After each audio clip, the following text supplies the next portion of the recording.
Welcome, ladies and gentlemen. Welcome once again to the story behind the story. Oh, wow, what a story we've got today. Yesterday evening, ladies and gentlemen, I attended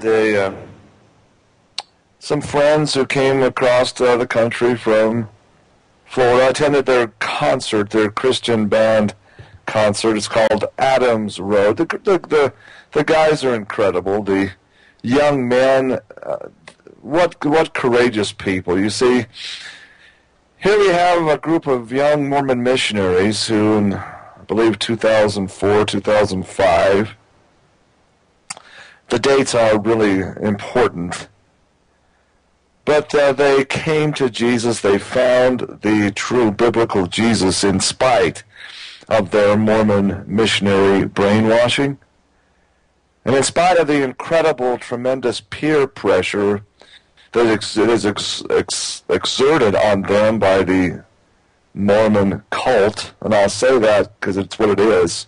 It's a cult. Complete and total peer pressure cult. In spite of that, they were able to hold true to the testimony and the promise and proof of Christ, despite incredible pressures from their family and their immediate, again, peer group. So anyway, they've gone into producing a number of incredibly gifted DVDs, CDs, recordings. They don't charge a nickel for these folks. They're doing it free. They operate a small hotels / bed and breakfast. They're in Florida, right close to Disney World, and that's their main source of income. So they, in the autumn months, when the summer tourist season winds down, they jump in their big diesel motorhome and hit the road, giving concerts across the country. And boy, they've just grown in popularity. Their ministry is growing great. Just Google up Adams, just like Adam and Eve, Adams Road, ADAMS 'S road.com. Check it out. Check out their websites. Check out their blog, and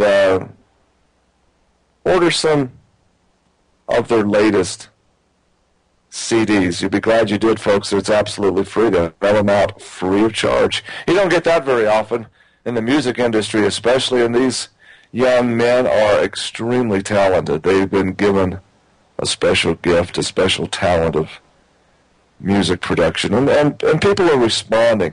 Last night it was pretty much a packed house, and they've got they just can't keep up with the demand for people, wanting them to do Christian-based concerts, because while they do their concerts, they tell their story of conversion to Christ and their exodus out of Mormonism. They do so with just an absolute biblical proof. It's just a wonderful story. The primary individual that was responsible for this exodus, his name is Micah. His brother is Matthew. Micah and Matthew. Their last name is Wilder. They're the sons of Michael and Lynn Wilder. They're in Florida. I'll tell you, Lynn Wilder, while this all was going on, is a professor at Brigham Young University. And Michael Wilder was a local lay leader. I'm not sure what position he was called to perform in the mission, or in the stake, and they're in Provo, Utah, but he was very much in the high council group there. So imagine when their son Micah, who was a missionary in Florida, when word comes to them that he's been discharged from his missionary duties for apostasy, for what? For just declaring. He came up in a missionary zone conference and boldly testified of his conversion to Jesus Christ. his testimony of Jesus Christ above and beyond what the Mormon Church teaches. And he said it's not about Joseph Smith. It's not about a structure. It's not about a church. The church is merely an organization of men. It's about the Messiah, Christ. Dor's testimony about his conversion to Christ, his born-again experience, which happened in spite of his Mormonism, not because of it, and I emphasize that. Because of his pure heart, his true love for truth. He had a conversion, a Saul on the road to Damascus experience. And he stood and bore witness of this, and he said, I understand now, it's Christ who says, "Come to me, all ye that labor and are heavy laden, and I will give you rest." The church does not give you rest, does not give you peace. An organization of men, an organization like the Pharisees of old does not give you peace. It just brings tumult and depression and trouble. And struggling to be a hierarchical leader is part of the problem in this whole structure. Wow, so he has to come back, this young missionary has to come back and face a church court, a trial court. And his father's concerned, of course, his mother, my goodness, their son has gone astray. That's the initial thought process, but when they came back and saw the light of Christ, the love of Christ in this young man's eyes, they had to ask the question, what has he done wrong? Why is he being ostracized and penalized for testifying of Jesus Christ and being born again? Because that's really one of the central core themes, after all, of the Book of Mormon, is to see Christ and be born again. After all, the Book of Mormon, according to Mormonism's official organ, is a second witness of Jesus Christ. They say the Bible is one witness, and the Book of Mormon is a second witness of Christ's dealings with the American Indian ancestors. So you see. So here is this young missionary who's saying, hey, it's all about Jesus Christ. It's not, I just refute the basis of testimony that's programmed into us with the MTC. The basis of a testimony, number one, is Joseph Smith. I testify Joseph Smith was a prophet. Basis number two, that the Church of Jesus Christ of Latter-day Saints is the only true church upon the face of the earth, and all others are false. And the third premise and basic pillar of a testimony that they teach these young missionaries is that because of this, the current Mormon prophet is the only man on earth that holds the priesthood authority, the keys of the authority from Christ on earth. And that's the message of Mormonism and the Mormon elders. It's one of exclusivity, absolutely. It's one of being holier than thou, and it's one of condemnation of other Christian sects. And that's just the bottom line of it all. He refuted that. He says, I cannot in good conscience teach that anymore. I will not put Joseph Smith ahead of Jesus Christ. I can't and won't. And so he had to face the consequences. A disciplinary council, a disciplinary court. Now, ladies and gentlemen, if that's not a huge proof that the Mormon Church is not a Christian organization, I don't know what is. To bring a young missionary off his mission and to try his very membership because he testifies that Jesus Christ is all you need to know about Mormonism. And so you see what happened. Amazingly, and to their benefit, his good parents, his mother Lynn and his father Michael,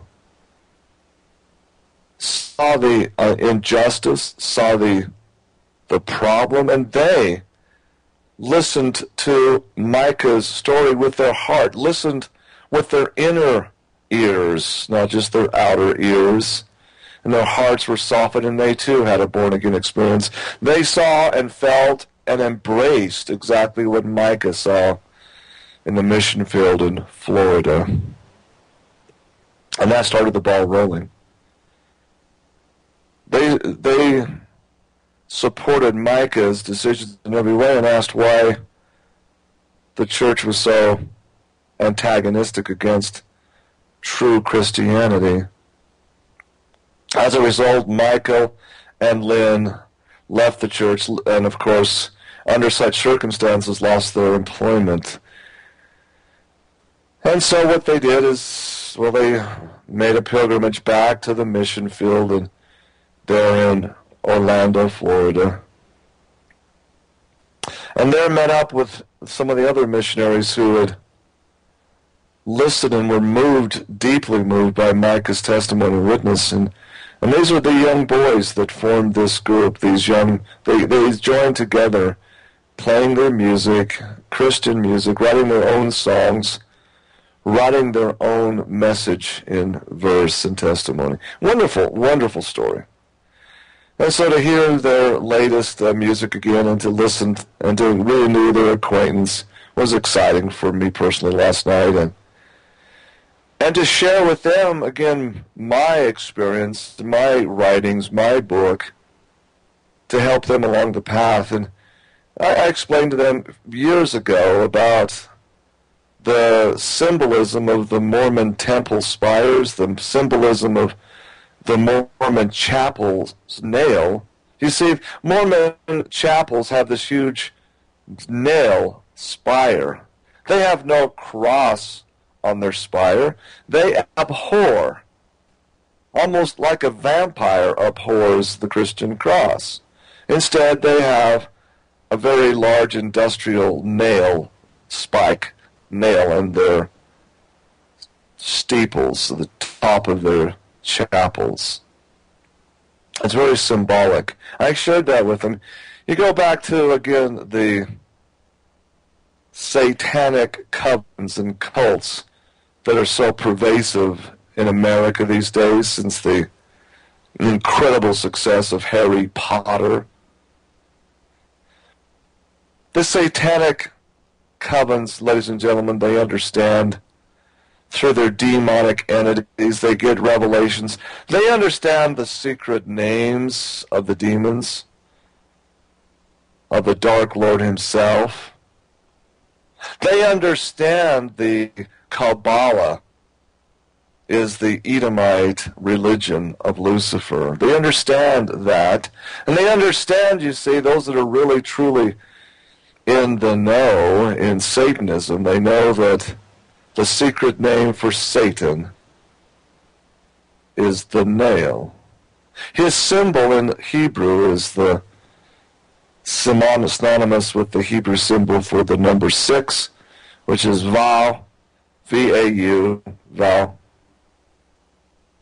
It also means in Hebrew the nail. The nail, you see. And so all over Mormon chapels and temples you see the nail, the symbol of Lucifer / Satan, not Jesus Christ. Christ's symbol is the cross, the wooden tree, the tree of life, not the nail. The nail is the opposite of the cross. And folks, we talked about this yesterday and the day before, but let me again share with you, with all humility and with all respect where it's due. I don't mean to mock and minimize another person's faith, but you have to understand, folks, that the Mormon endowment glorifies in their token of what they call token of their Melchizedek priesthood. They glorify the nail, the sign of the nail, and the sure sign of the nail.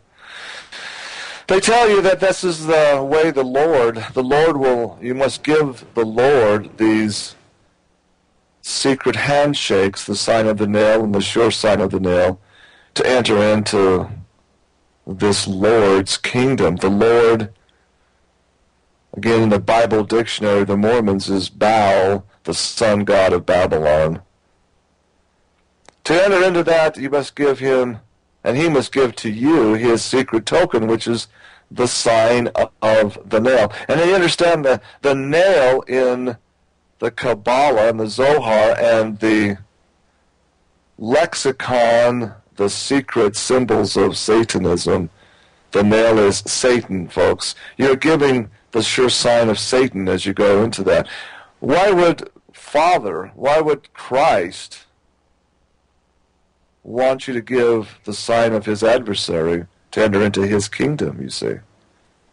These are all logical questions the thinking Mormon, for some reason, is not asking when he or she goes through the temple ritual, the temple ordinance.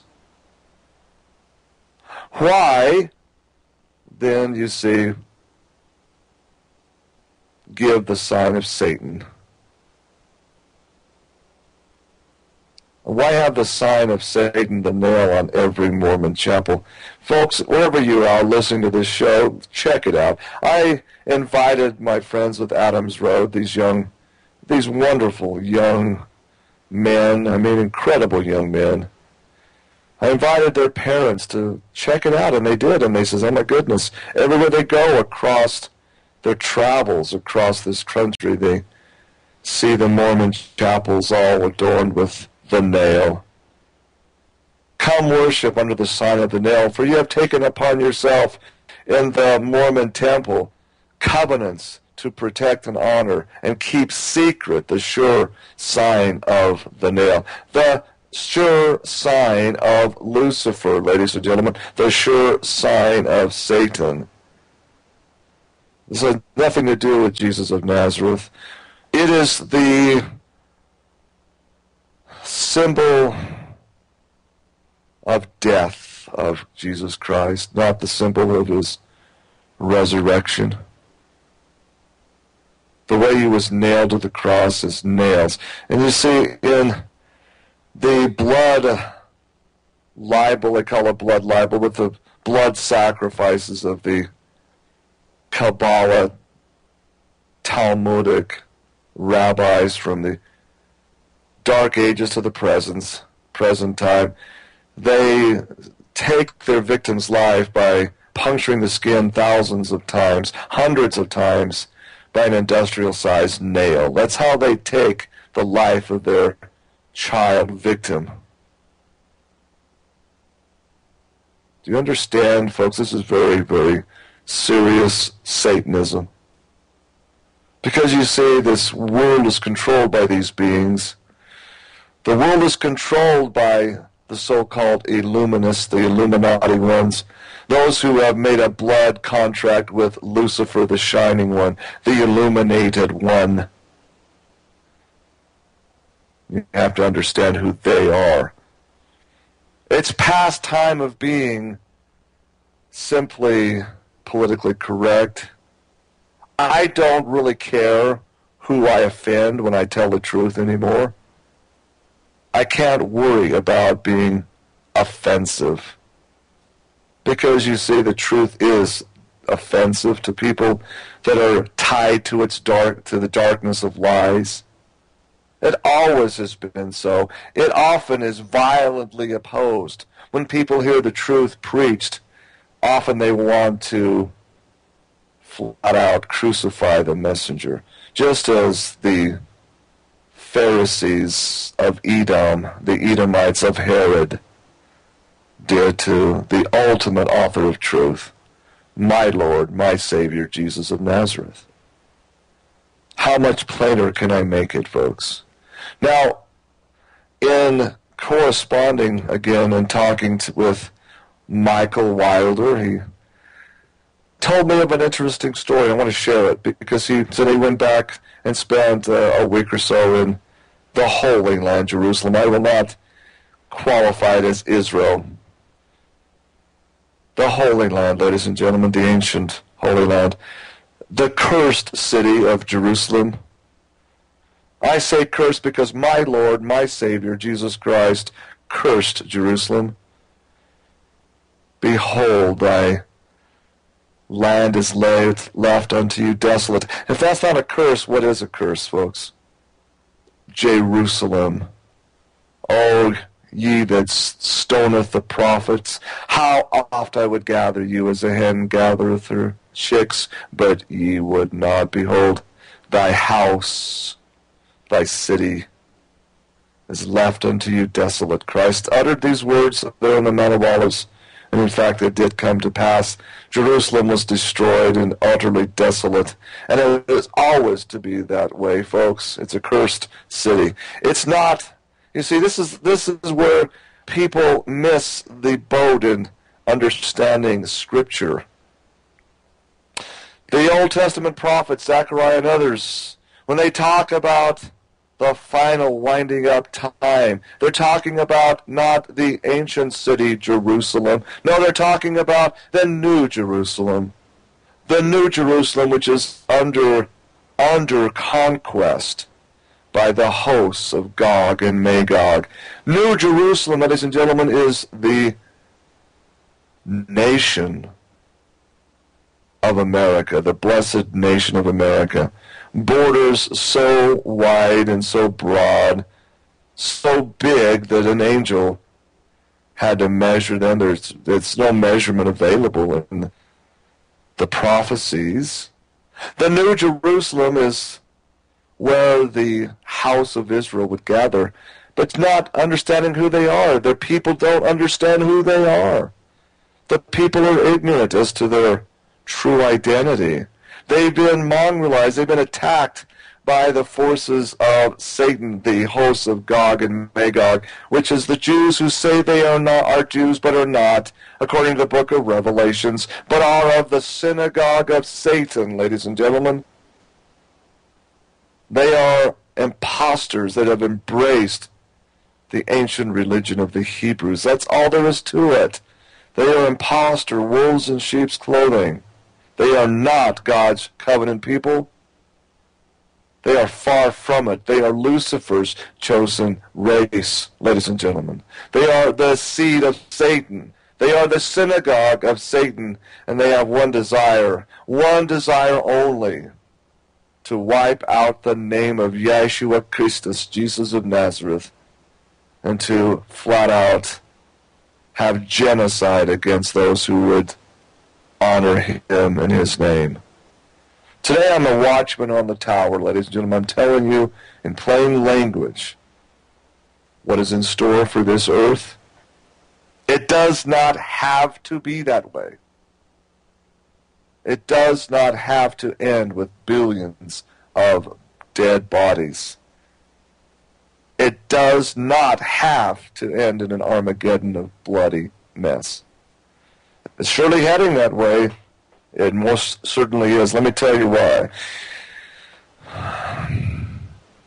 Michael Wilder met with an older gentleman, a retired.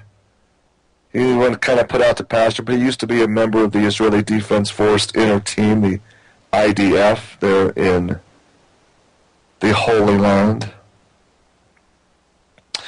And he shared with Michael Wilder this most incredible story, which I had also verified earlier with my friend Tex Mars in the Power of Prophecy ministry there in Austin, Texas. Folks, here is what and again, it's a second witness to what I knew and shared with Tex Mars.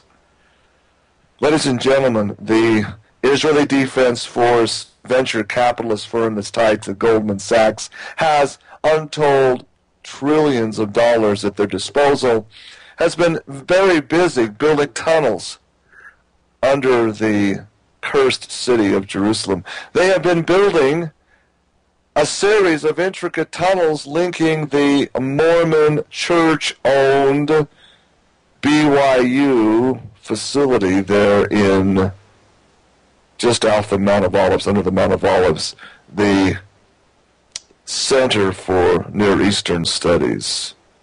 They have been very busy building a series of storage facilities underneath the Temple Mount. Willard Mittens Romney has been a keynote speaker to the Israeli Defense Forces summit meetings the last 4 years. Ladies and gentlemen, he's a very intricate cog into fulfilling what the Jews think is essential to their temple building, their third temple being built. So many Christians think this is wonderful. They don't understand Scripture. They don't understand that this third temple is Satan's temple, that it's a cursed place. For there in that third temple, the Antichrist will be seated. And there in that third temple,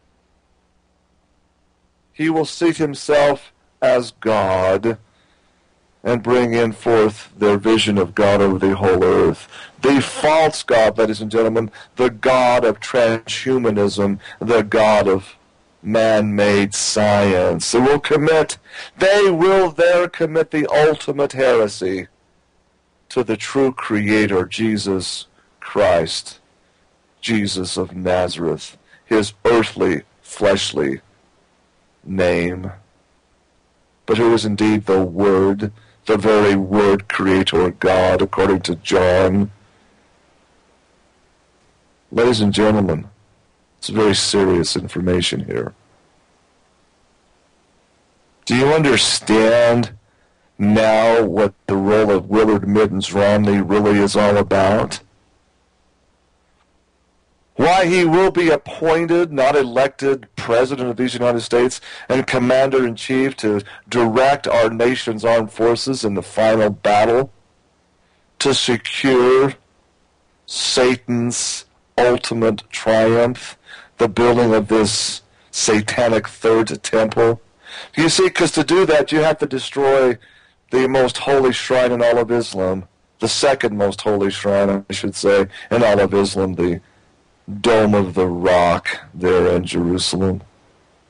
And make no mistake, jihad will be declared among all Muslim and Islam at that point, folks. A holy war against all Christianity and Judaism. That is Willard Mittens Romney's mission, folks. According to his insider, according to man who was there and present and got a full earful the last 4 years of the plan and the agenda of these godless Satanists, these soulless individuals who have sold and in blood, on a blood contract, given their very soul to Satan for this very purpose, folks.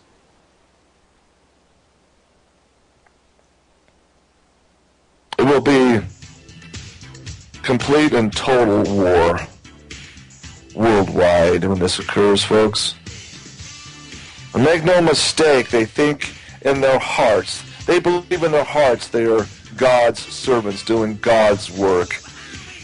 Well, God, their God, you see, is the God of this world, the God of the East, Baal, the sun god of ancient Babylon. They've lost it. They've lost the meaning of the Prince of Peace. With that, there's no doubt. Don't go away. We'll come back with headlines after these messages. Please stay tuned.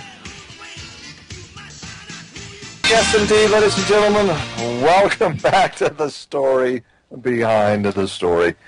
Oh, yeah, I want to talk about headlines, and this has to do with exactly what I'm talking about with my conversation yesterday with my good friends with Adams Road. And once again, ladies and gentlemen, please check it out. The band's name is Adams Road. You can see their website. You can order their CDs absolutely free of charge. If you feel like you can donate to them, of course, everybody needs some help. But if you don't have extra money, just get their CDs and share their music with others. You'd be very surprised. I'm sure their quality of recordings and their music is incredible. They're very, very talented in so many ways. And so I just want to put a shout out and support to them. Again, it's Adams Road. Just Google an Adams Road Christian music. you'll find them, I'm sure. All right, and by the way, just tell them you heard it on Dr. Ott's radio show. Heard about them on Dr. Ott's radio show. That'd be a nice little shout out for me too. Hey, listen, folks. Barack Hussein Obama addressed the 67th session of the Edomite-controlled United Nations General Assembly in New York. And what he had to say is quite interesting to me. Let me share it. This is the Associated Press story. And the headline is, Obama urges UN to confront roots of Muslim rage. What a wonderful idea. The United Nations needs to confront the roots of Muslim rage, which is, let's face it, it's the Edomite group of Israel, call themselves Israel. That's really the roots of the problem. It really truly is.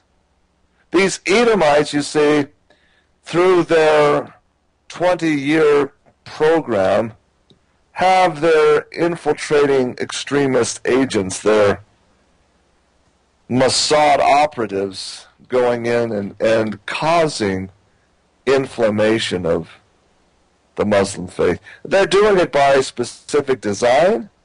They know what buttons to push. And they know, you see, just like they knew how to inflame American passions in 1858 to 1860 to cause the American country to very nearly, America's republic to very, very nearly self-destruct in the Civil War of America. They know which buttons to push. I've exposed all of this in my paper, my series of writings that I posted on my blog, Righteous Blood. Go back in, I believe it's Righteous Blood series numbers, chapter number 7 or 6, where I explain in full detail the root cause of the American Civil War, what led to that outbreak, and what finally led Abraham Lincoln to come to a full understanding of the powers that had caused his nation to be split asunder, folks. The power behind the Confederacy, the power behind, you see, the actions of Calhoun and Clay and others. The manipulations, folks, and tracing it back again to this Edomite structure. They're the biggest profit that they generate, both in grisly dead of Christians and Christian youth. Their biggest payday is civil war, folks, is internal conflicts, having people fight each other. Boy, that's where they really shine. That's where they really have the big paydays. So when Obama urges the United Nations to confront roots of Muslim rage, by all means, they should. They should flat out censure this terrorist rogue state, this exporting of blackmail and terror and organized crime in the world, and that's this corrupt capital of Tel Aviv, Haifa, and the cursed city of Jerusalem. United Nations by Ben Feller, the Associated Press. President Barack Obama told world leaders Tuesday that attacks on U.S. citizens in Libya, quote, were attacks on America. And he called on them to join in confronting the root causes of the rage across the Muslim world. Yes, the root causes is Israeli, Western, Edomite-controlled imperialism. Get the heck out of Libya. Quit funding and arming these imperialistic, rebel, old-school, Edomite-controlled forces. You know, people could be just fine. Libya was just fine before you brought in these billions of dollars to fund this revolutionary movement. They're all, what's wrong with Libyans becoming independent and autonomous, free of a central bank? What's wrong with the Libyan people deciding their own fate in a pure democracy, a pure republic of the people, by the people, for the people? What is possibly wrong with that, United Nations? Oh, yes, what is wrong with that is it doesn't further the Rothschild, Edomite control of the world agenda. That's what's wrong with it. What's wrong with Libya turning on water pipes and a massive agricultural system that was poised to feed all of Africa? What's wrong with all of Africa uniting under a free empire? What's wrong with the poor people, the indigenous people of Africa, no longer suffering from famine, from having Holocaust victims, skeletons suffering from famine across Africa? What's wrong with that? Because again, it's not the agenda of the Edomites. That's the story of Libya.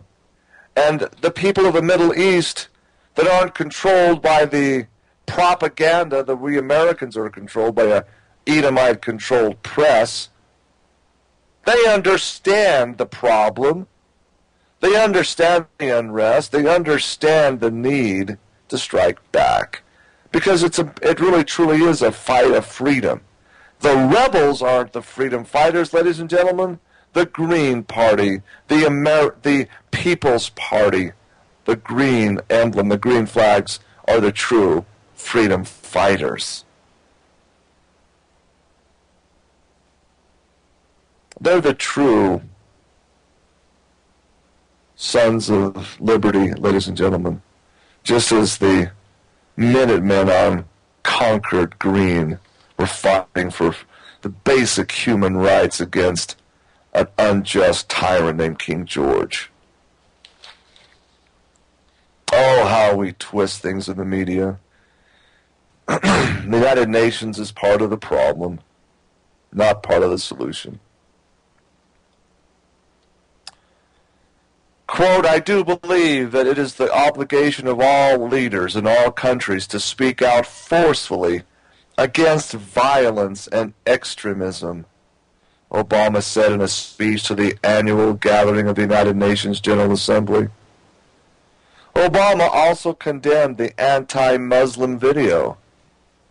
Who is that produced by, ladies and gentlemen? Yes, Central Intelligence agents, CIA operatives, for a very specific reason, to do just this, to create furor, to create a flashpoint. It's exactly why it was released and done on September 11th. My goodness.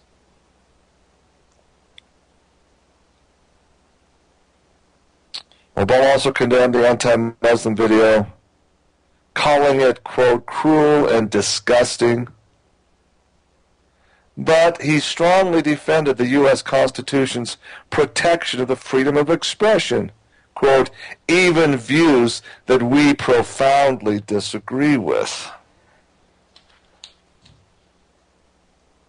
Well, yes, we need to also speak out, President Obama, and declare who is responsible for this production of this piece.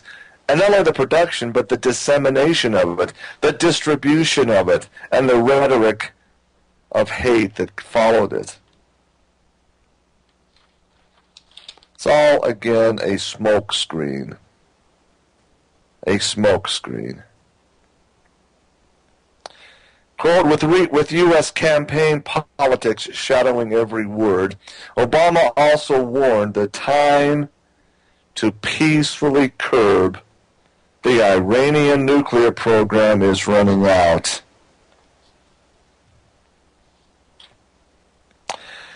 I am sick and tired of hearing this rhetoric. The nuclear weapons inspectors, the United Nations inspectors, have come back and reported there's no evidence. There is no evidence that Iran is producing a nuclear fission bomb.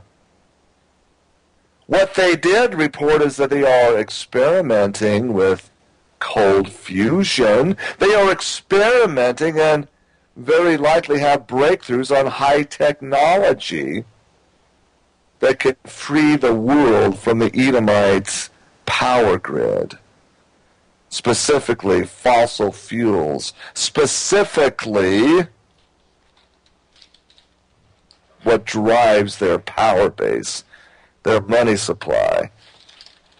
Imagine what would happen, ladies and gentlemen. Just imagine.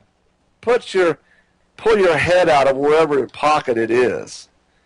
And just imagine for 1 minute what it would be like to America's economy if you didn't have to go to the gas station and fill up your gas tank. Just think about it. How much money does the average 47% of America have to spend just to get the kids to soccer practice, to get the family to go to church or whatever, or just to go and buy groceries, for heaven's sakes, to even have the groceries trucked to the grocery store? Think about it. Those untold trillions of oil profits, that would be not going to the Rockefeller, Rothschild, Edomite cartel, the same families that control the Federal Reserve, you see. Those dollars, that real source of wealth is now in the hands of the people. Think about it, ladies and gentlemen. Think about the repercussions of having free energy. Cold fusion-driven internal combustion engines that run on water, ladies and gentlemen. Yes, a 1 gallon of water making your car travel roughly 5,000 miles. Think about it. It's not science fiction, it's science fact. And we see this in the Casey Foundation, the chief nuclear physicist of Iran, and he's making this very public. Anti-gravitation is part of this whole electromagnetic cold fusion-driven Tesla technology. That's the problem, the Edomites of Israel.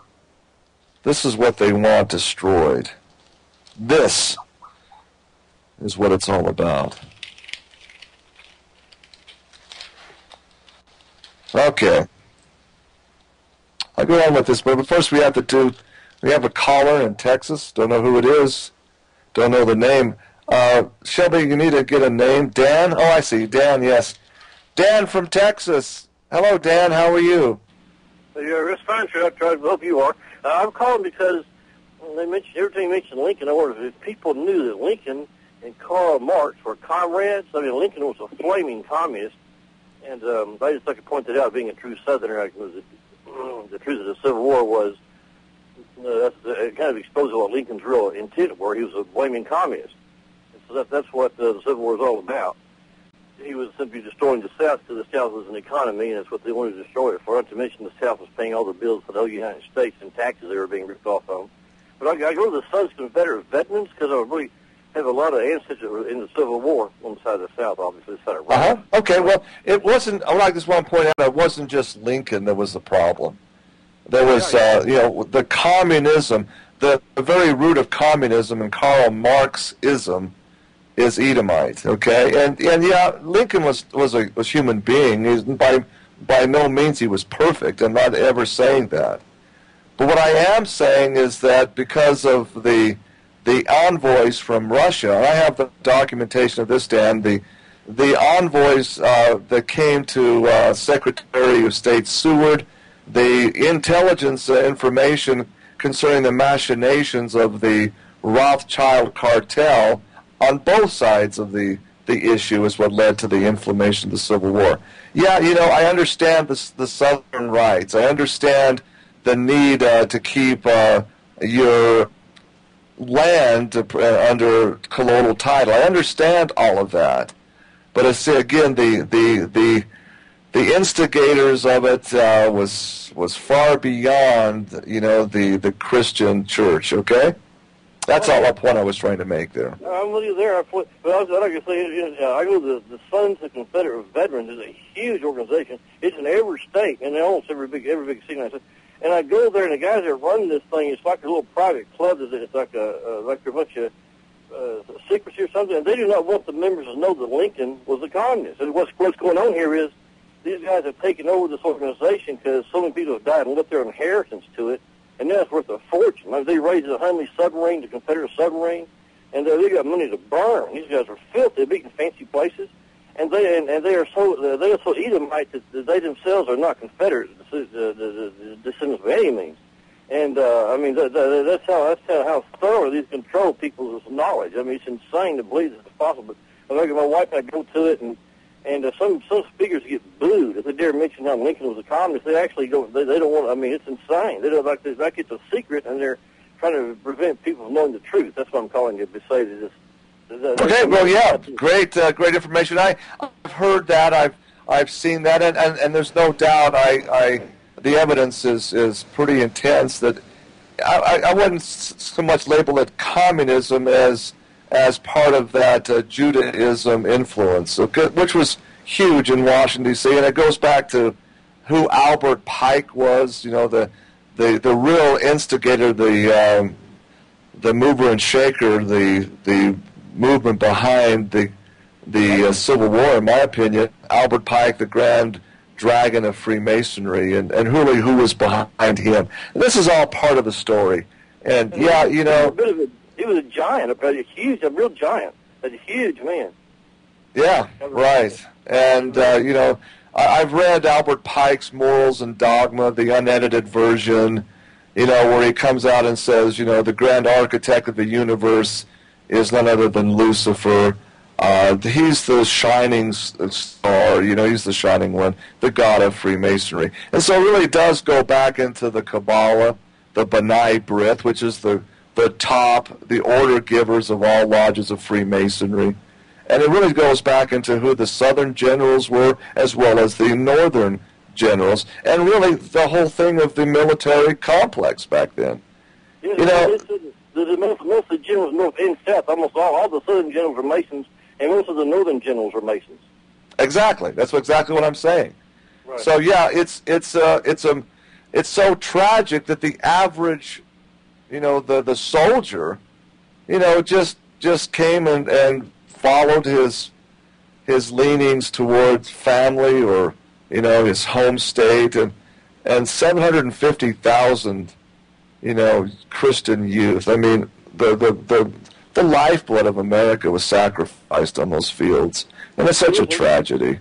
They've had historians speak there from the different universities, and they said Grant wrote letters to Lincoln demanding Lincoln stop prolonging the war by allowing his buddies who have illegal contraband, which prolonged the war for at least 2 of the years, and that was just to make Lincoln's buddies rich. And Grant wrote several letters to Lincoln complaining about having to be forced to let his thug, you know, buddies through the lines to sell contraband.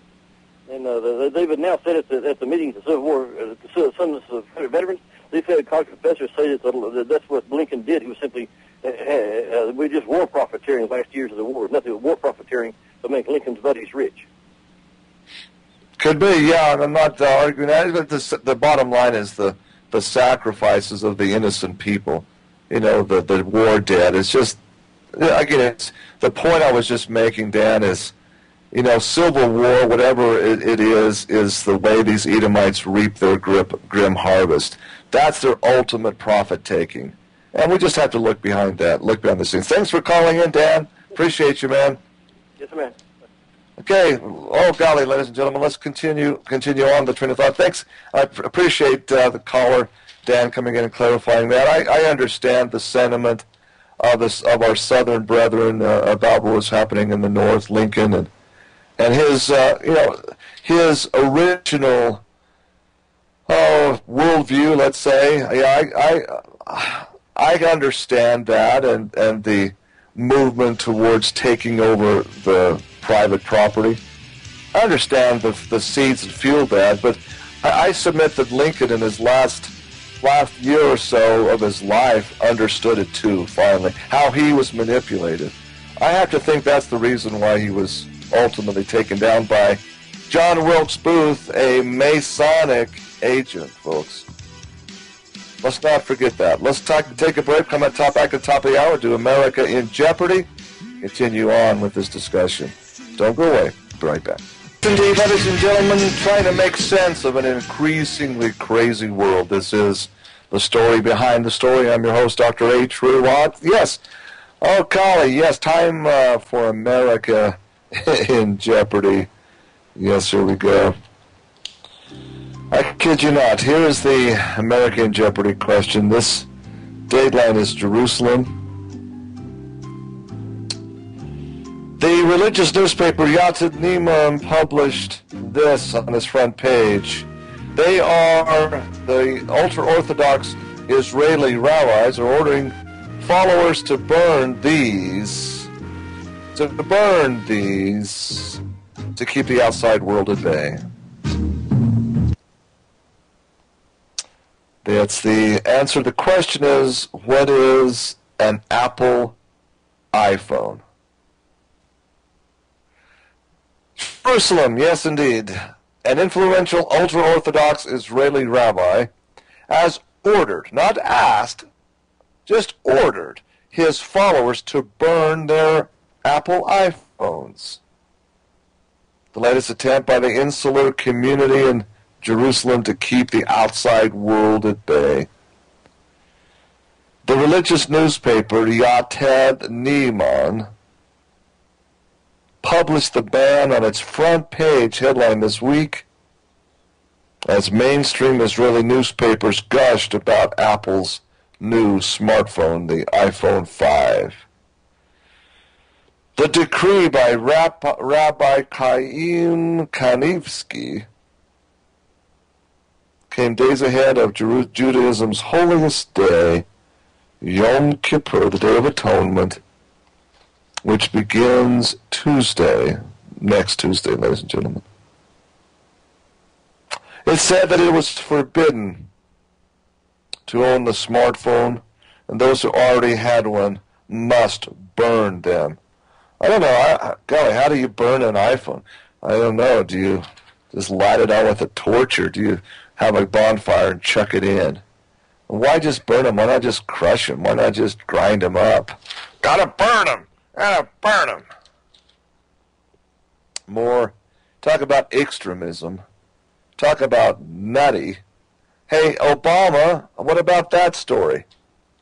Huh?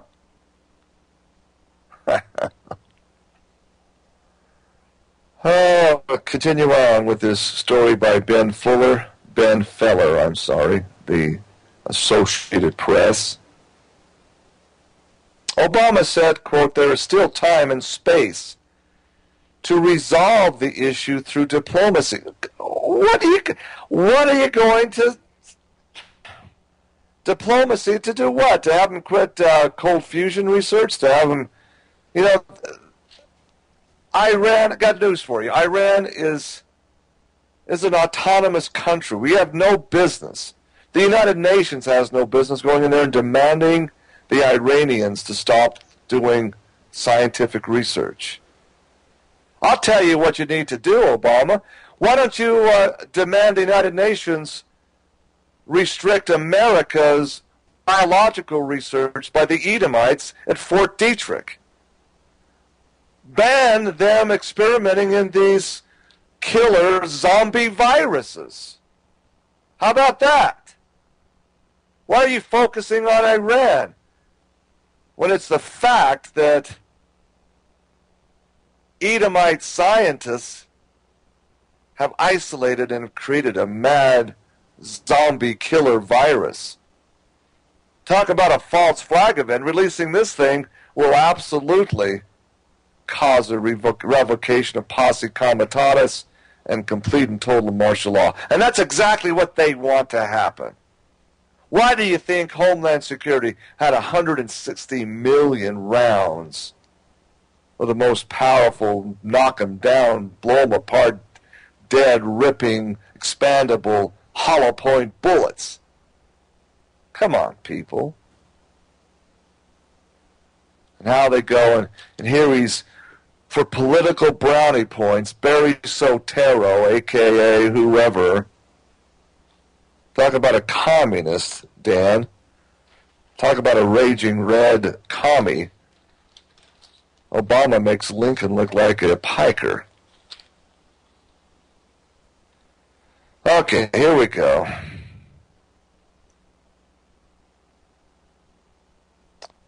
Diplomacy, but that time is not unlimited. He's basically starting to, his only hope, his only glimmer of hope in this upcoming election to regain his appointment by the communist Edomites versus the Zionist Edomites is to get us some, do a hardline public rhetoric now against Iran. He said, quote, "Make no mistake, a nuclear-armed Iran is not a challenge that can be contained. It would threaten the elimination of Israel." Where's that key wording? We talked about this yesterday. Israel's to be eliminated. No. He didn't say that. Ahmadinejad did not say that he was going to eliminate Israel.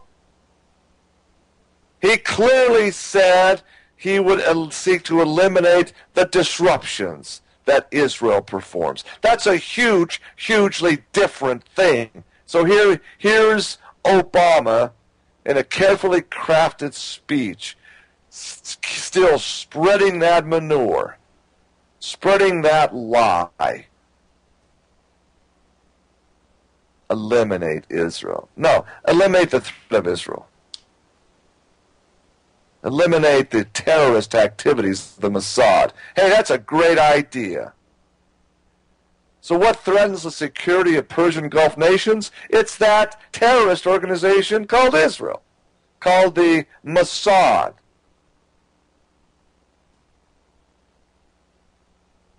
And the unraveling of the Nuclear Proliferation Treaty, he said. Unraveling of the Nuclear Proliferation Treaty? Hey, Barack Obama, listen up. Barry, buddy, listen up. Let's go have a beer together, okay? I'll go buy you a bud, and let's talk. Buddy, show me where Israel has signed the nuclear treaties. Show me where. They refuse to. The non-proliferation treaties, Israel refused to be part of it.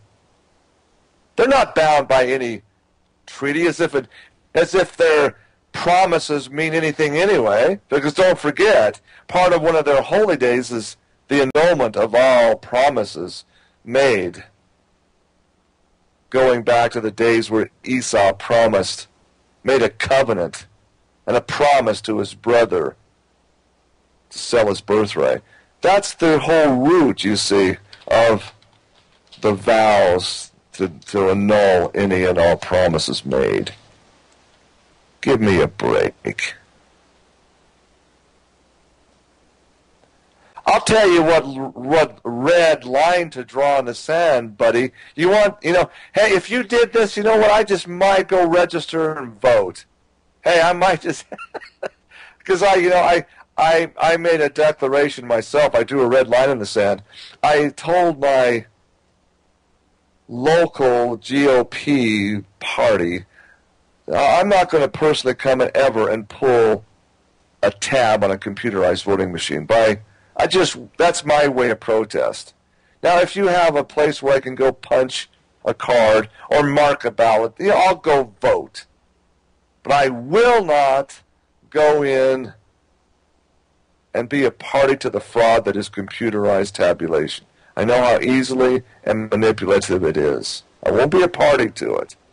Personally, I just refuse to. Now, if hundreds of millions of Americans felt the same way I did, maybe they would have voter reform. Maybe we could have a meaningful vote again.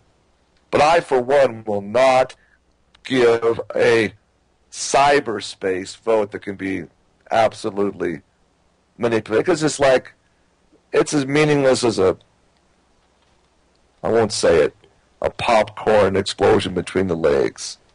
It's meaningless. I have better things to do with my time than to give them the satisfaction of seeing that one more person in a computerized polling booth. But, Bud, Barry Sotero, I'll tell you something. You drew this red line in the sand, I'll buy you a round of Budweisers. You know, whatever. I'll even make you a microbrew of my own. You'll be my hero if you do this, but I submit you'll never do this. The red line in the sand that I would like to see my chief executive draw is demand, before they make one more demand of Israel, demand that Israel come forth and sign the non-proliferation agreement and open their Dimona nuclear weapons facility to complete and total weapons inspection for the first time. Maybe we can trace their inventory to some missing neutron, pure hydrogen bombs that were likely shipped to New York and the World Trade Centers. Maybe we'll find out, you see, because they're the only nuclear facility that's not traceable and has no oversight by anything, whether it's United Nations or whatever. How hypocritical is it for these Israelis to come and spout off about the threat of nuclear war when they're the ones blackmailing the world through nuclear blackmail? And again, it's them. That was the reason for the assassination of JFK. JFK drew the line in the sand, Barack Obama. Why don't you do the same thing? He demanded international oversight on the Dimona nuclear facility. But you see, the Edomite-controlled, organized mafioso of Israel, they're above the law. They're God's chosen people, after all. They don't have to abide by the same rules. They're special. Hey, before you make one more statement condemning Iran and their nuclear research, before you make one more statement, why don't you demand that Israel decommission their 5 German Dolphin-class nuclear-armed subs that are out who knows where under the world's ocean that can level any capital city in the world. Hey, why don't you demand that? Nuclear non-proliferation. How dare you sit there, Barry Sotero, and say that Iran threatens non-proliferation treaties on the nuclear stage when Israel is the most blatant flaunting of that there ever has been or ever will be. Because I know, Barry, you owe your office, you owe your soul to the company store. You know who gave you that presidential title, and you'll never bite the hand that feeds you. Not completely. You might ignore them. You might turn your back and say, these guys are bad, and I don't really want to keep playing their game. And take your little retirement and go build your estate kingdom in Hawaii. Your paradise in Hawaii. Go for it. Go for it, Barack Obama. My goodness. It's just the hypocrisy it stinks to the highest heaven. The angels can't be putting up with this too much longer. Continuing on. The foreign minister of Indonesia, the nation with the world's largest Muslim population, said Obama's speech was a, quote, clarion call. No, it was a carrion call, because it stinks of dead flesh. But it's a clarion call for all nations to shun intolerance. He expected Muslim nations to react positively. Quote, there will be a lot of sympathy.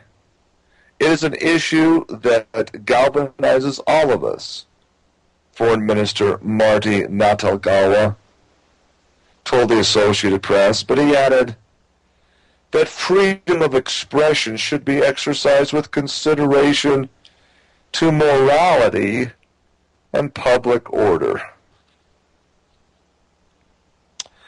Republican presidential candidate Mitt Romney has accused Obama of not being tough enough on Iran and of turning his back on Israel and other allies in the Middle East. Romney has also said he doesn't have much faith in peace prospects between Israelis and Palestinians.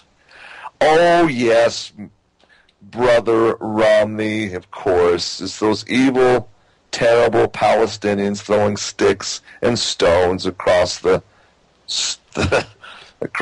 no man's land. Those are and firing little homemade rockets. Oh, my goodness. Obama told the UN, quote, among Israelis and Palestinians, the future must not belong to those who turn their backs on the prospect of peace. Romney, in separate remarks to a global conference, sponsored who? Sponsored by former President Bill Clinton,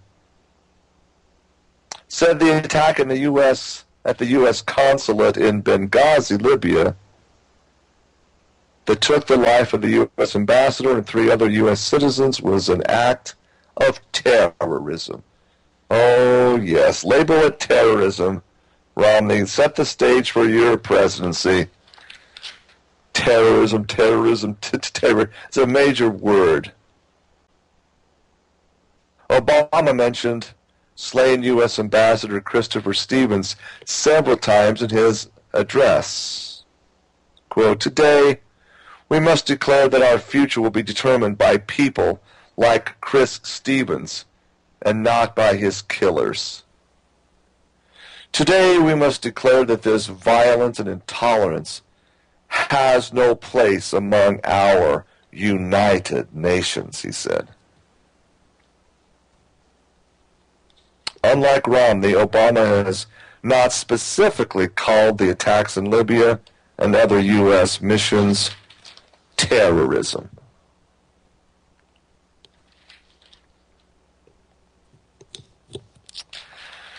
That's good, isn't it? Oh, wow.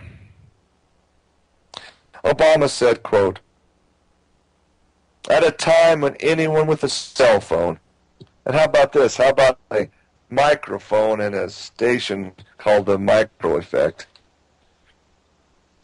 At a time when anyone with a cell phone can spread offensive views around the world with the click of a button, the notion that governments can control the flow of information is now obsolete. Quote, there is no speech that justifies mindless violence, such as the attack in Libya, Obama said. Quote, the strongest weapon against hateful speech is not repression. It is more speech. The voices of tolerance that rally against bigotry and blasphemy and lift up the values of understanding and mutual respect. Oh, how politically correct is that gobbledygook? You see, they would label any speech that is negative in any way against Israel as the ultimate hate speech and the ultimate bigotry.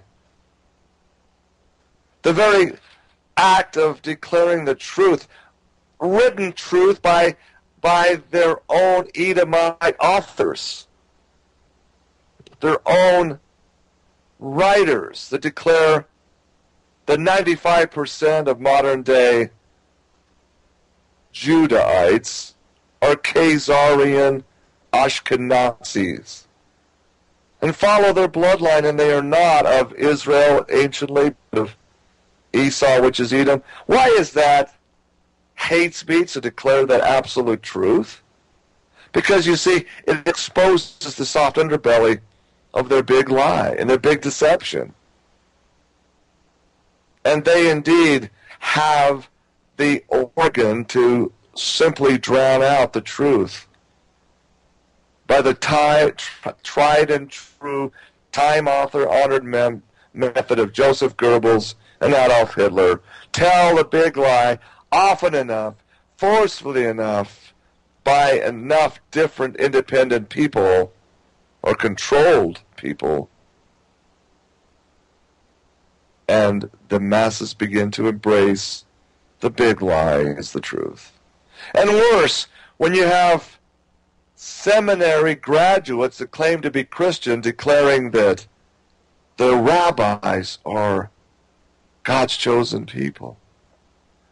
And we would have no Bible if it wasn't for the Jews. Boy, that's a good one. Holy mackerel, is that ever a big lie? The very Jews that tried their best to burn the texts of the Bible, to burn the manuscripts, to burn the scrolls. The true Israelites, the blonde, fair-skinned, blue-eyed, hazel-eyed Israelites, had to go hide them in caves to keep them from the Edomite destroyers. They didn't bring us the Bible, ladies and gentlemen. God preserved it for us, true Christians, the true blood of Israel.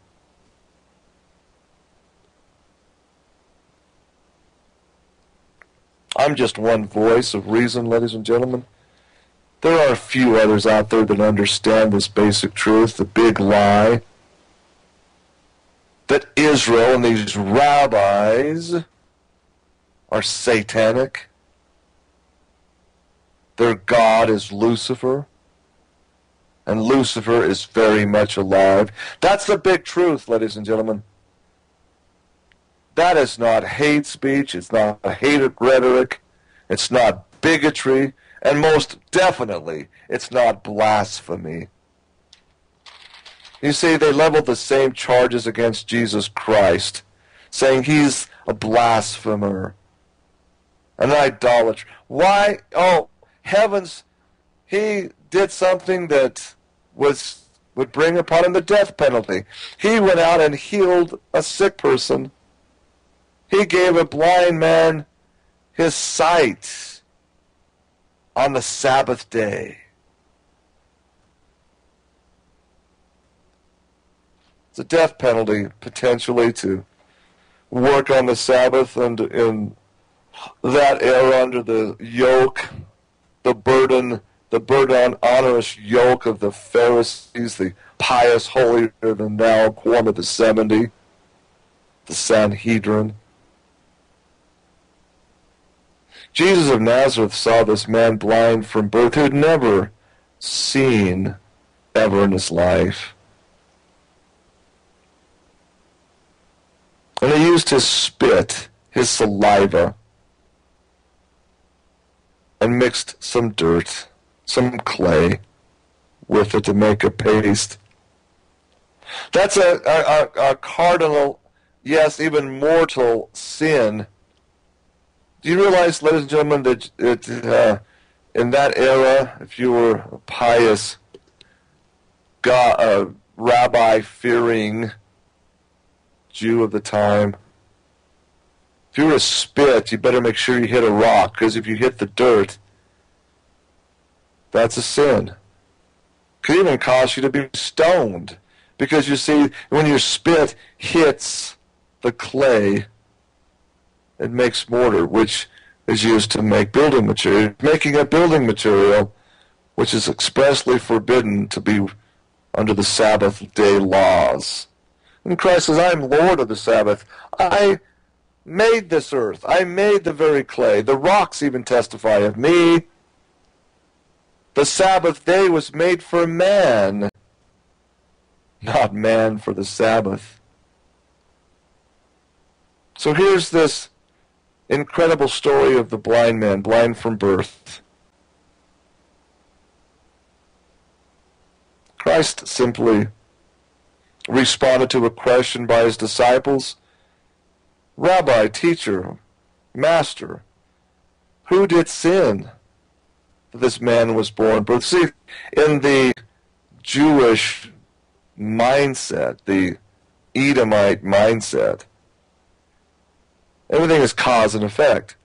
If you're born blind from birth, somebody messed up. Again, it's a concept of pre-existence that comes back from the days of Edomite Babylon, the Babylonian Talmudic writings of the rabbis, teaching of a pre-existent spirit state.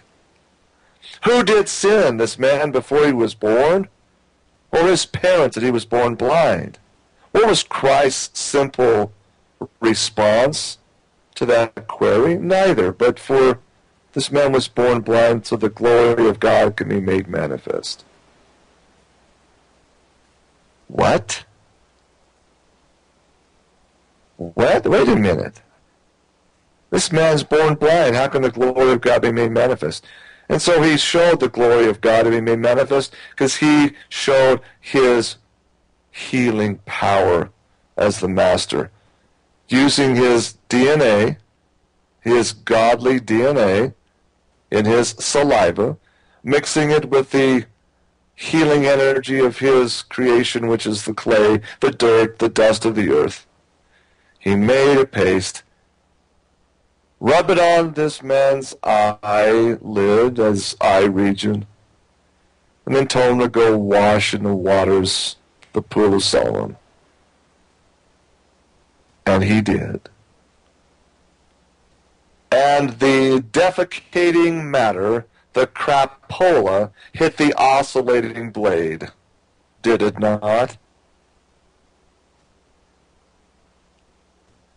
A miracle. This man born blind, knew nothing but to go out and beg for scraps, and as a poor beggar, suddenly had the world open to him.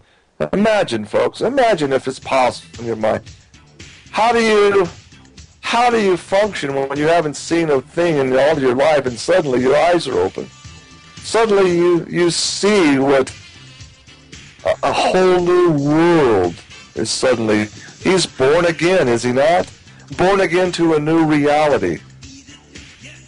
The story behind the story is what happened after. We'll talk about that in the last half hour. When we come back, please stay tuned. Don't go away. We'll be right back. Oh, yes, ladies and gentlemen, welcome back. Welcome back to the final segment of today's story behind the story.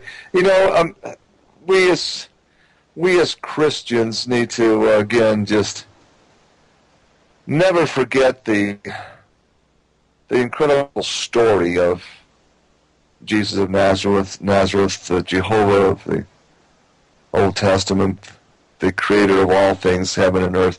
We understand really the politics of that day and age, and the politics have not changed today with these puppets we have in charge, the Barry Sotoros and Mitt Romneys of the earth. Folks, you gotta get through to your heart and to your soul and understand. And one of the neat things is the story of the blind man in the 9th chapter of St. John. It's an amazing story. I want to just get to the story behind the story. You see, you got to understand the tradition, because it's not much different today. The Sabbath day, everything stops, no work, it's done, boom. And back then it was a death sentence to be caught working. They would stone you. Or worse, crucify you. Now,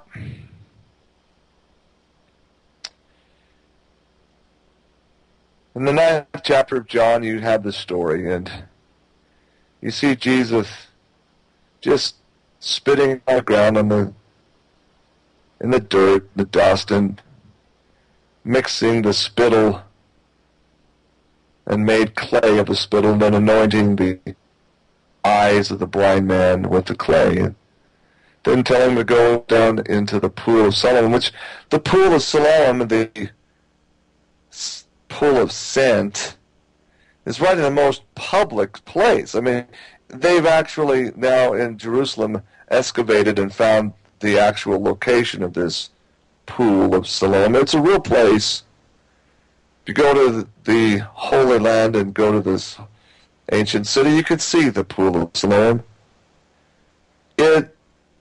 It's funny because you see, Christ knew he could have sent him somewhere else to wash, but he sent him right in the most public of all places, right under the judgment seat of the temple, for heaven's sakes. All by design, it was to make a point. Christ knew what would happen. It was a great teaching tool. So here's this blind man walking along. I don't know if he had a cane or some type of a way to tell where he was going, but he made his way probably quite a distance to go to the pool of Siloam. But there he did, and verse 7 of chapter 9, he went there, he went his way quite a ways, and washed in the pool of Siloam. He had enough basic faith to say, what the heck, I'll go do it. I feel something, I'll just go and just do it. I'll go wash this clay in my eyes in the pool of Siloam, and immediately, chapter 9, verse 7 says that he came away seeing. Imagine for the first time seeing the world. Wow. He has his intellect, he has full speech, he can communicate. How could you have words to describe now seeing when you've been blind from birth?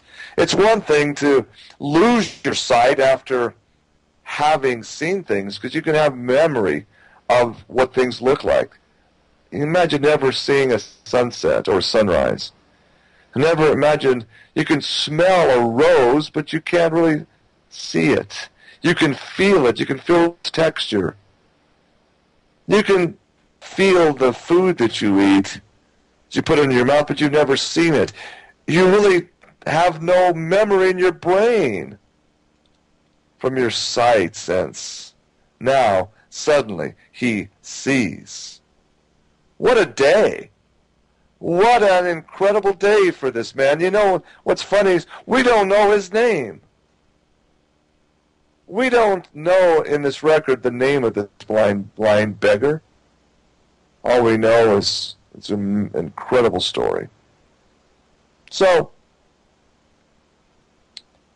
I can just imagine his exclamations. I can see. Wow. And he probably, if it was me, I'd be shrieking for joy. Nowhere in any of these stories of miracles, ever in the history of mankind, had a man or woman born blind ever had his sight restored. This is an amazing. He was probably yelling on top of his lungs, I can see, I can see. I know I would be. My goodness, I can see my hand. Wow, what an incredible world. What a beautiful world we live in, he was probably saying. Wow, I can see things. I can see the wall. I can see people. Wow, what an experience. And so we've seen in verse 8, the neighbors, the people that know this blind beggar, they knew that he was blind. They knew him for, I don't know, we don't know how old he was. Maybe he was 30. Maybe he was 40. Maybe he was 50. I don't know. Maybe he was just 25. Don't know how old he was. But the neighbors, they'd known him from birth. They know who he was. And they were shocked. Is this the same guy? Is this the same guy that sat there on the main thoroughfare and begged for all these years, begged for his existence? Some of the neighbors said, well, yeah, it's him. But others said, No, it looks like him. It looks a lot like him, but it's not him. It can't be. No, it's not possible. We know he wasn't faking it. This guy was born blind. It can't possibly be the same guy. He just looks like him. Something's up. Something's up. Something's not right. Either this guy was scamming us all these years because we gave him money. We gave him alms. Now he can see. Maybe he was just fooling us all these years. He's a fraud. See the problem. See the question in their neighbor's mind. Let's get to the bottom of this. We have to take this guy for an examination by the religious authorities. That's what they did. Before they took him to the Pharisees, the neighbors questioned him. He says, let's say his name was Jim. Jim, what's going on? How are you the same guy? Yeah. What happened? How can you see? The blind man answered and said, here's my story. A man that I've never seen him. I don't know what he looks like, but I know he was called Jesus. I heard his name mentioned. A man that is called Jesus made some clay. Again, he did all this, but he's still blind, so he doesn't really know by sight. He just heard what happened. His ears heard it. This man they called Jesus, I've never seen him because I was blind. Made clay and anointed my eyes, he said, and then said unto me, go, make a journey, go to the pool of Siloam and wash. And I went and washed. And I received sight. Pretty simple story. He says, this is what happened. That's exactly what I did. The neighbors then said, where is this Jesus? Where is this man? And he said, I don't know.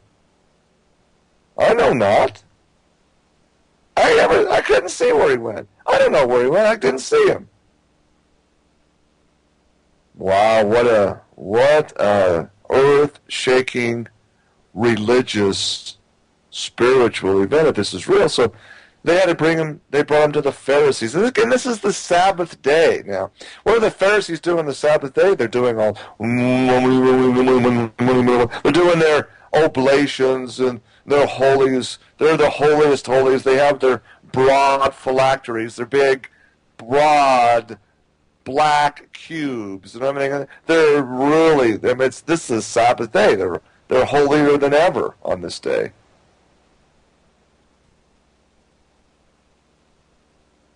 And again, it's emphasized, chapter 9, verse 14, John emphasizes the fact that it was the Sabbath day when Jesus made the clay and opened his eyes. He emphasizes this because, you see, to make clay on the Sabbath day is an ultimate penalty of work. I mean, you're breaking the Sabbath, you're in deep kimchi. And John makes sure the reader understands this. So the Pharisees go into the mode of questioning now. The Pharisees then asked the blind man, again, the name is not given here, ask him how he had received his sight. He said unto them, same thing, he put clay upon mine eyes, and I washed, and do see. Now, notice that the blind man didn't relate to the Pharisees. They didn't want to indict Jesus. He didn't tell him how he made clay. He says he just put clay on my eyes. Very shrewd, because this blind man was a member of the synagogue. He didn't want to. He knew the penalty. If the Pharisees knew that this Jesus had spit and made clay, and made the clay, that's deep, deep trouble for Jesus. So he says, he just put clay on my eyes. And I washed and I see. That's all that happened. I don't want to get into this. I just barely got my sight back. I don't want to get in this political quicksand. I'm happy. Look at me. I can see. Woohoo! I can see. Verse 16. There was a split among the Pharisees at this point. Some of the Pharisees declared immediately, this man is not of God, because he keepeth not the Sabbath day. You see, how dare he go out and heal and do clay work on the Sabbath day? He is not of God. He's not like us. We're so righteous. We would never go out and heal somebody on a Sabbath day. But others of the Pharisees said, wait a minute. How can a man that is such a sinner do such a miracle? And there was a division among the Pharisees. Isn't that just a par for the course in the modern day politics? You got some people that have logical sense, that see beyond the ultimate picture. Those that are so bound to the letter of the law that they can't see the forest for the trees. You see, it doesn't matter what day. This is a miracle of all miracles. A man born blind from birth now can see. So verse 17. They, the Pharisees, said unto the blind man again, trying to trick up this blind man. Now, what sayest thou of him? He that has opened thine eyes. Now this blind man, he knows there's a trap being set for him here, because if he declares, he knows that if anybody declares that that Jesus is the Son of God, that he's Messiah, that's excommunication, because it's putting somebody else above the authority of the Pharisees. But so he takes the safe answer. The blind man says he's a prophet. And being a prophet is a safe thing. Anybody can be a prophet and it's a man of God, but not really above the authority and the judgment seat of the Pharisees. It's a safe answer, very safe haven answer. He is a prophet. But the Jews did not believe concerning him. The Jews, you see, the Pharisees, murmured. It says, how do we know this guy was even born blind? He's a trickster. This is all a trick. It's all just a scam. It's a sham. This is not true. He was not born blind. Let's summon his parents and give them the third degree. So they did. They immediately sent for the parents of this blind man. So the parents were summoned. So here's the parents with their son that now can see. I'm sure the parents, wow, they were in shock. Your senses would be shocked by the development of seeing your son, who you knew was born blind. So the Pharisees gave him the third degree, the parents saying, is this your son, whom ye say was born blind? How then doth he now see? The pregnancy in this question is, what are you doing scamming the people? You saying that he's born blind. It's not possible that he was born blind, because look at him now, he can see just fine. Why don't you confess your scam? His parents answered the Pharisees and said, indeed, we know that this is our son. This is he. This is our son. Indeed, he was born blind. That's our testimony. But by what means he now seeth, we know not. We don't know what's happened now. Well, we don't know, but we just know that he was born blind. We know that. We testify of that. And here they pass the buck. They get themselves off the hot seat. You see, ask him. He's of age of majority. He's responsible adult. Ask him. He will tell you. He could speak for himself. Don't question us anymore. We want to get off the hook here. And this is a very key story behind the story. Verse 22. These words spoke his parents because they feared the Jews, or let's say the Judahites. No, Edomites, the Edomites. They feared the Esau lineage. You see, in the ancient original Greek text, this word Jews could also, in most instances, was also the Greek word Edomites, or Udea, which the translators just put in as Jews. They feared the Edomites. For the Edomites had agreed already that if any man did confess that he was Christ, see, if any person confessed that Jesus was the Messiah, that he would be put out of the synagogue. That means excommunicated, ladies and gentlemen. In that era, that means you were lower than dirt. You are nothing. You are pond scum. You might as well take your own life as be put out, excommunicated from that synagogue, the icon of all social settings. See, in the Mormon mindset, it's the same thing. The worst thing you can possibly be if you're in that sect, in that cult, is to be excommunicated. It's terrible. It's the ultimate scarlet letter, especially for apostasy.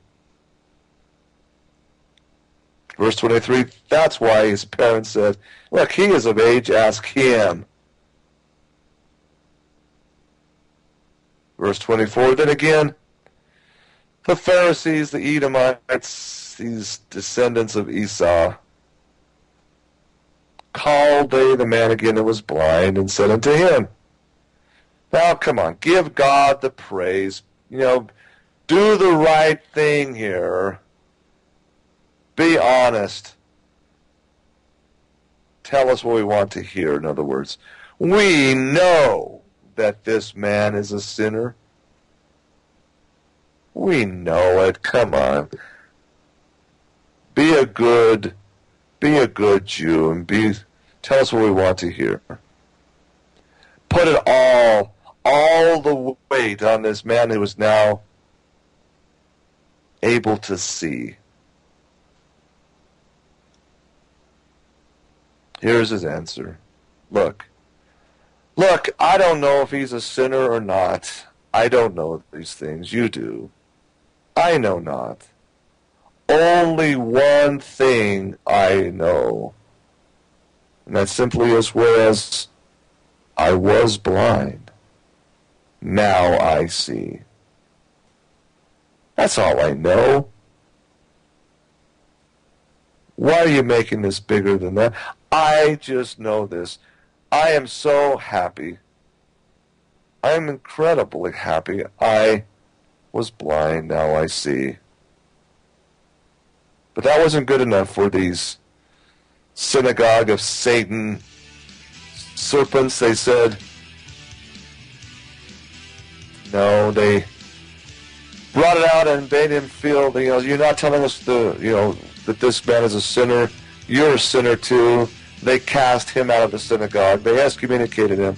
The bottom line of the story is Christ knew this, came and sought this blind man out, and said, I am Lord, I am Messiah. And this blind man fell down and worshipped him, and obviously became one of his most trusted disciples. Ladies and gentlemen, that's the story behind the story today. Oh, it's been a pleasure today, and we'll talk again tomorrow. Follow through on this, because every day the headlines testify of this incredible Edomite influence. Don't go away. Again, we'll be back tomorrow. Be well, be safe. Till then, God bless.